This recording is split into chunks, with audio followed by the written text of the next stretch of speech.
KPCC ಅಧ್ಯಕ್ಷ BK Hariprasad ಅವರ ಹೇಳಿಕೆ.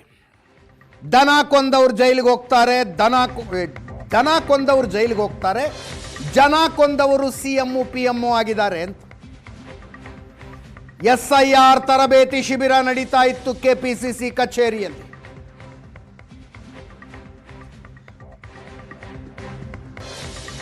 ಮಹಾತ್ಮ ಗಾಂಧಿ ರಾಜಕಾರಣ ಮಾಡಬೇಕು ಅಥವಾ ಗೋಡ್ಸೆ ರಾಜಕಾರಣ ಮಾಡಬೇಕು?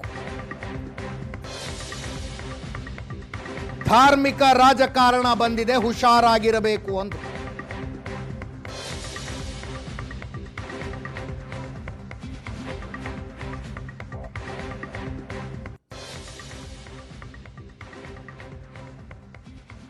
ಕವಲು ದಾರಿಯಲ್ಲಿ ಬಂದು ನಿಂತಿದ್ದೀವಿ. ಮಹಾತ್ಮ ಗಾಂಧಿಯನ್ನು ಕೊಂದಂತ ಗೋಡ್ಸೆ ಅಥವಾ ಗೋಡ್ಸೆ ರಾಜಕಾರಣ ಮಾಡಬೇಕಿಲ್ಲ ಮಹಾತ್ಮ ಗಾಂಧಿ ಅವರ ರಾಜಕಾರಣವನ್ನು ಮಾಡಬೇಕು. ನಾವೆಲ್ಲರೂ ಸಹ ರಾಜಕಾರಣ ಮಾಡ್ತೀವಿ, ಇಲ್ಲ ಅಂತಲ್ಲ. ರಾಜಕೀಯವಾಗಿ ಮಾಡ್ತಕ್ಕಂಥ ರಾಜಕಾರಣ ಬೇರೆ, ಈಗ ಬಂದಿರ್ತಕ್ಕಂಥದ್ದು ಧಾರ್ಮಿಕವಾಗಿ ರಾಜಕಾರಣ ಮಾಡ್ತಾ ಇರ್ತಂದ್ರ ಬಗ್ಗೆ ಬಹಳ ಹುಷಾರಾಗಿರ್ಬೇಕಾಗತ್ತೆ.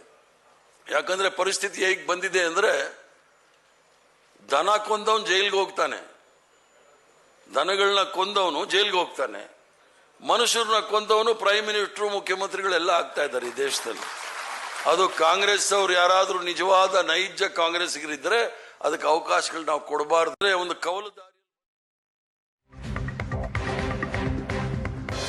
ಕೇಂದ್ರ ಸಚಿವ ಪ್ರಹ್ಲಾದ್ ಜೋಶಿ ಅವರು ಟ್ವೀಟ್ ಮೂಲಕ ಬಿಕೆ ಹರಿಪ್ರಸಾದರ ಈ ಮಾತಿಗೆ ತಿರುಗೇಟು ಕೊಟ್ಟು ಹೈಕಮಾಂಡ್ ಓಲೈಸಲು ಬಿಕೆ ಹರಿಪ್ರಸಾದ್ ಈ ದುಸ್ಸಾಹಸಕ್ಕೆ ಕೈ ಹಾಕಿದ್ದಾರೆ. ಸಾಂವಿಧಾನಿಕ ಹುದ್ದೆಗಳಿಗೆ ಈ ರೀತಿಯ ಕೀಳು ಹೋಲಿಕೆ ಸರಿಯಲ್ಲ. ಪ್ರಧಾನಿ, ಮುಖ್ಯಮಂತ್ರಿಗಳು ಪ್ರಜಾಪ್ರಭುತ್ವ ವ್ಯವಸ್ಥೆಯಲ್ಲಿ ಆಯ್ಕೆಯಾದವರು. ಇದು ಕೀಳು ರಾಜಕೀಯ ಮತ್ತು ಸಂಸ್ಕೃತಿಹೀನತೆಯ ಪ್ರತೀಕ ಅಂತ.